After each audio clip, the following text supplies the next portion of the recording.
नमस्कार, आप देख रहे हैं पोल टॉक। मैं हूं संतोष पांडे। उत्तराखंड की सियासत हमेशा बदल रही है, लगातार वहां पल पल खबरें अपडेट हो रही हैं। लेकिन आज आपको मैं बताने जा रहा हूं कि उत्तराखंड की सियासत की असली चाबी, उत्तराखंड सियासत के असली नायक, उत्तराखंड सियासत के बदलाव के असली खलनायक भी कह सकते हैं, वो कोई और नहीं है। वहां पर रावतों के बीच में फंसी है भाजपा और कांग्रेस की सरकारें। वहां पर जब भी बगावत हुए, वहां जब भी नुकसान हुआ, तो केवल उसमें खिलाड़ी रहे रावत। रावत मतलब 4 रावत ऐसे हैं जो उत्तराखंड की सियासत में हमेशा बने रहे। अब एक और रावत ऐसे हैं जिनके नाम की चर्चा हो रही है। बताया जा रहा है कि उन्हें ही भाजपा अगला मुख्यमंत्री बनाना चाहती है, क्योंकि उनके आरएसएस से संबंध अच्छे हैं। उनका नाम है धन सिंह रावत। धन सिंह रावत उत्तराखंड में उच्च शिक्षा मंत्री हैं और इस समय वो विधायक हैं। लेकिन इनके पहले 3 ऐसे रावत हैं जिनकी बातें करें, जिनके बारे में चर्चा करें, जिनके ही कब्जे में भाजपा और कांग्रेस की सरकारें कई वर्षों से रहीं। उनमें पहला नाम आता है हरीश सिंह रावत की। हरीश रावत एक ऐसे नेता हैं कांग्रेस के उत्तराखंड में, जो जब भी सरकार आई तो उसमें सीएम के लिए दावेदारी में बने रहे और उनका सपना भी पूरा हुआ, वो सीएम भी रहे। उनके जाने के बाद कांग्रेस टूट गई। कांग्रेस से बहुत बड़ी संख्या में विधायक निकले, कांग्रेस से बहुत बड़ी संख्या में नेता निकले और वो भाजपा में चले गए। हरीश रावत के बाद एक और नाम आता है, वो नाम है त्रिवेंद्र सिंह रावत। त्रिवेंद्र सिंह रावत इस समय भाजपा के वहां पर मुख्यमंत्री हैं और दिग्गज नेता हैं।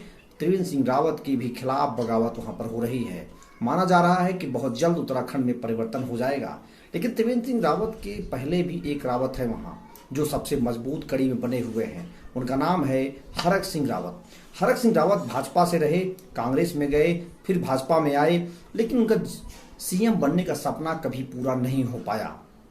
माना जा रहा है कि हमेशा जिस पार्टी में वो रहे वहां पर बगावत की बात होती रही।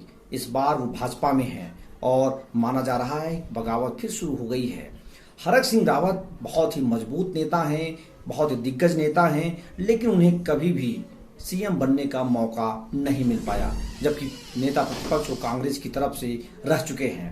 हरक सिंह रावत हो, चाहे हरीश रावत हो, चाहे त्रिवेंद्र सिंह रावत हो, इन नेताओं को लोगों ने देखा है। लेकिन अब चर्चा हो रही है उत्तराखंड की सियासत में, उत्तराखंड सियासत के बाहर भी, कि अब धन सिंह रावत का दौर आने वाला है।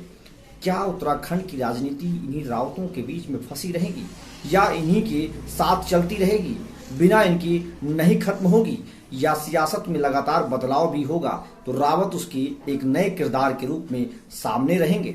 इन तमाम सवालों का जवाब आपको नहीं मिल पाएगा। लेकिन उत्तराखंड की राजनीति में इस समय यही माना जा रहा है, इन्हीं रावतों के बीच में वहां की सियासत, वहां की कुर्सी, वहां की चीजें पूरी तरह से फंसी और पड़ी हुई हैं। तो इन 4 रावतों की चर्चा हो रही है और इन चारों ने अपने अपने दम पर अपना अपना एक परचम लहराया है। अब बात हो रही है जब धन सिंह रावत की भी कहानी आपको बता देना जरूरी था, इसलिए हमने बताया है। लेकिन उसमें चर्चा ये भी हुई, सतपाल महाराज का भी नाम उसमें सबसे आगे चल रहा है। इस तरह से उत्तराखंड की राजनीति में बदलाव आ रहा है और लगातार हमारी नजर बनी हुई है। सियासत और कुर्सी दोनों पर हमारी नजरें बनी हुई हैं। आपको लगातार हम अपडेट देते रहेंगे, क्योंकि उत्तराखंड की राजनीति को हमने बहुत करीब से देखा है। उस दौर में जब वहां पर खंडूरी और निशंक पोखरियाल के बीच कुर्सी की रस्साकसी मची हुई थी, लेकिन अभी भी वहां पर कुर्सी की ही रस्साकसी चल रही है, जिसमें रावत सामने हैं और इन्हीं की चर्चा हो रही है।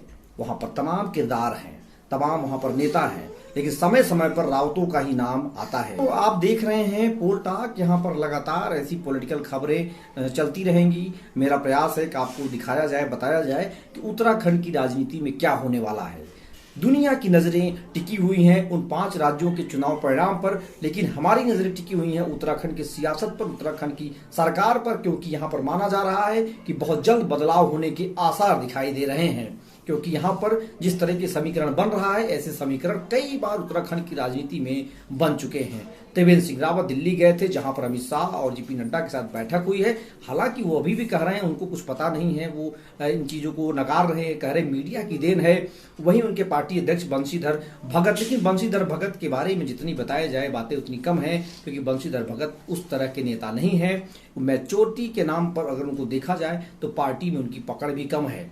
वही माना जा रहा है कि निशंक पोखरियाल और तमाम जो समीकरण बन रहे हैं उसके पीछे कई कारण हो सकते हैं। लेकिन लगातार उत्तराखंड की राजनीति में जिस तरह से बदलाव आ रहा है, उसे देखते हुए लग रहा है कि बहुत जल्द वहां पर कुर्सी बदलती हुई नजर आएगी। हमारा प्रयास है कि आपको उत्तराखंड की सियासत के उन सभी पहलुओं को बताया जाए, उन सभी पहलुओं को दिखाया जाए जो शायद आप देखना चाहते हो, जानना चाहते हो। तो आज का एपिसोड यही है कि रावतों के बीच में फंस गई है कांग्रेस और भाजपा की सियासत। इनके बाहर निकलने के नाम ही नहीं ले पा रही है। तो आज बस इतना ही। लगातार आपको यहाँ अपडेट मिलता रहेगा। तब तक के लिए धन्यवाद। जय हिंद, जय भारत।